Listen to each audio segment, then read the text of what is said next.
Hey, what's up YouTube? Ian Kimball from Team Evo here, bringing you a deck profile on the Thunder family. This deck is probably what I'm going to main for the next format. Although it is quite slow, it's very good at wearing down your opponent's resources, and it's a very fun deck to play and can be competitive in some situations.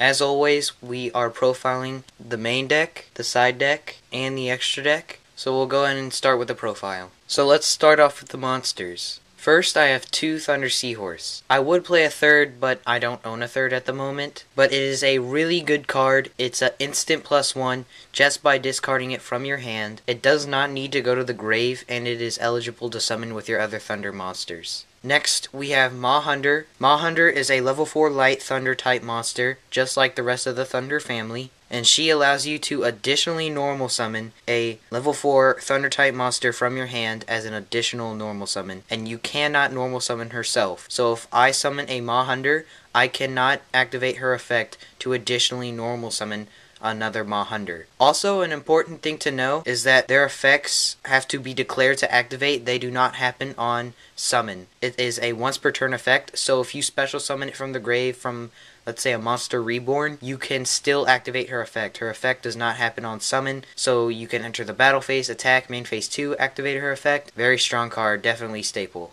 Next, we have 3 Pawhunder. Pawhunder has the exact same effect as Mahunder, except he can't additionally normal summon himself. So if I were to summon a Pawhunder, I cannot additionally normal summon another Pawhunder. Like I said earlier, he has the exact same effect as Mahunder. In that same regard, he has 100 less attack and defense than Mahunder, and Mahunder is the strongest of the Thunder family, but Pawhunder's definitely staple. You should run it at 3. Next, we have Ma and Pa's little daughter, Sishunder. She has an effect when she's normal summoned, not like Ma and Pa. Ma and Pa have their effects once per turn. Sishunder activates when she is normal summoned. So she does not have to be face up on the field to activate her effect. And when she is normal summoned, you can banish a light level 4 Thunder type monster from your graveyard with 1600 or less attack. This means you can recycle all of the Thunder family and a few other Thunder cards you use, such as Thunder Seahorse and Kaalhn Prism. Very good card, definitely staple. She is the weakest of the Thunder family with 900 attack and 400 defense. She allows you to recycle all of your cards, that's why she's staple.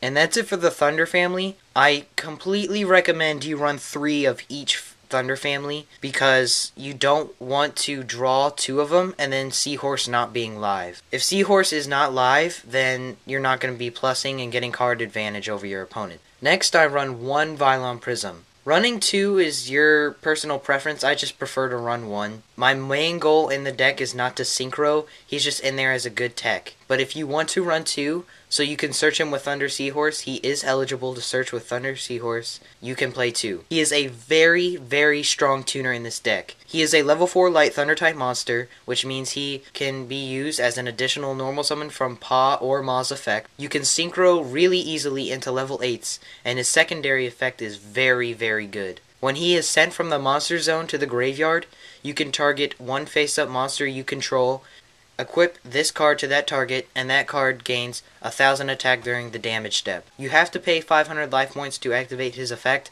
but his effect is so good, you're probably going to want to activate it every single time. Keep in mind that even if your Synchro gets warning, you can still activate his effect if there's another monster on the field. So let's say your opponent's at 3000 life points and they warning the Synchro, you can equip Kaalhn Prism to a face-up Mahunder and attack for game. He's a very strong card. I highly recommend you play him. He brings out Synchros very easily. Definitely one of the best tuners in the game. Next, I'm running 2 Tour Guide from the Underworld. Yes, this is a Chaos deck, and no, I do not run Night Assailant or Sangan. A, Sangan's banned. B, if you draw a Night Assailant, it's dead. C, if you draw 1 Tour Guide, get the Night Assailant, your other Tour Guide's dead in the deck unless you happen to draw a Pot of Avarice. So I didn't like those odds, so I just decided to go with 2 Tour Guide. You can run the Night Assailant if you want, but I wouldn't recommend it because you don't want to draw a Tour Guide that's dead when you're in the top deck battle. And that's it for the monster engine. It is quite a big monster engine, but I like the way it is, so I'm going to keep it as it is. Until I get another Thunder Seahorse, though, you're definitely going to want to run 3 Thunder Seahorse. On to the hand traps. I run 2 Effective Veilers, just absolutely amazing. There's no reason you shouldn't run Veiler in this deck. It's instant fodder for the Chaos Engine, and it saves you from OTKs, so why not run it? When I saw the regional build that guy topped with his Thunder Family deck, he was not running Honest, and I believe that was a huge mistake. Honest is a very, very powerful card in this deck. People always think when you summon a Ma or a Pa that you're going to additionally normal summon another Thunder monster, and you're going to either Synchro or you are going to XYZ. Things like Logia and Warning are not going to activate until they see the Synchro or XYZ. This is why Honest is so powerful,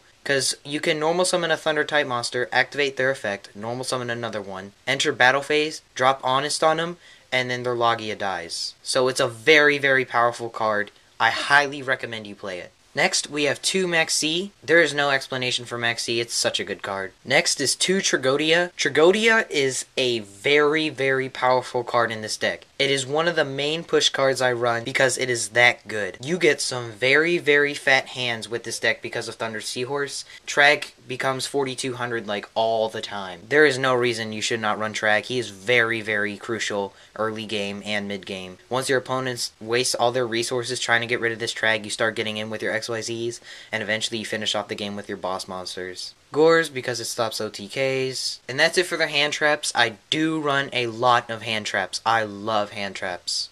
And then on to your Chaos monsters. You have the 1 Chaos Sorcerer, obviously. I wish it was at 2. And obviously, you have the almighty Blackluster Soldier. Next, I'm running 2 Pot of Duality. Pretty obvious, just for hand consistency. If you drop Thunder Seahorse, activate Duality. It's always a good play. And then on to some explanations and some reasonings on some of my spell choices. I run Pot of Avarice and Recycling Batteries for my recycling, no pun intended. Avarice is just overall really good because it allows you to make Thunder Seahorse live, and Recycling Batteries is just pretty much, it's in here just so I can swarm the field even better. Dark Hole and Soul Taker are my monster destruction cards. I wasn't running Soul Taker until I started running into a lot of heroes and Chaos Dragons. I was running Smashing Ground. You can still run Smashing Ground, but I like Soul Taker better. Makes cards miss timing, so that's always a plus. And 1000 isn't that much because you can poke it away with a Thunder Family monster anyway. Heavy and triple MST. If I had a 3rd Thunder Seahorse, I would cut one. I hate back row, and heavy triple MST is one of my favorite things to run. Book of Moon and Lance are my push quick plays, I guess you could say. I really like using these when I drop Trag because they protect it, and plus if they Valor it, I can book my Trag, flip it face up, and it's back at all of its attack. And plus Lance just comes in handy when you're bringing out an XYZ and you don't want it to get bottomless or torrentialed. Monster Reborn, because it's stable. And that's it for the spells, and we're going to go ahead and get on to the traps. As for the trap lineup, you only run 3. I run 1 Compulse. I just think Compulse is such a good card, so I always run 1 of it. And lastly, 2 Torrential. You don't want your opponent swarming on you, so I like to play Torrentials now. And that's it for the main deck. On to the extra deck.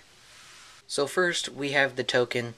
So for the rank 3s, we have number 20. I like to go for him the most because he's a light rank 3 monster, so if I go Tour Guide into Giga Brilliant, that's an instant light and dark that I can use for the Chaos Engine. Leviair, Tempo, Wind Up Zen Mains, and that's it for the rank 3s. On to Dark rank 4s. Steel Swarm Roach, so you don't lose to Chaos Dragons. Mace Stroke, because when your opponent has 4 back row, you're probably going to want to bring this out. And that's it for my Dark rank 4s. On to Random rank 4s. I run Cowboy, because Cowboy is just so good. You can finish a lot of games with that last 800. And then on to light rank 4s. Utopia, because it's staple. Mainly he's in here for a beat stick. I usually don't even get his effect off that much. Photon Papal Operative, because it flips face downs, face up. And that's it for light rank 4s. On to 3 level 4 monsters. Vylon de Sigma. This is really good against decks that like to play one type of attribute. For example, Atlanteans. If they don't have heavy infantry,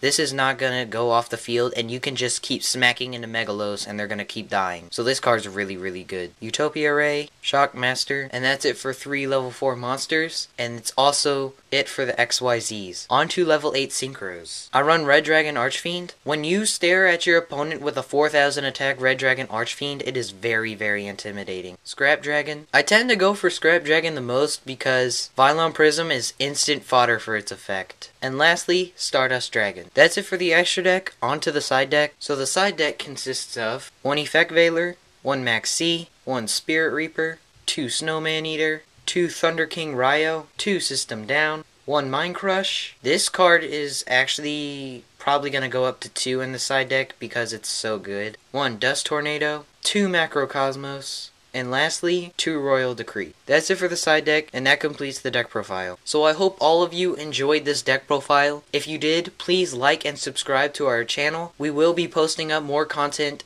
all the time. And again, Ian Kimball from Team Evo, out.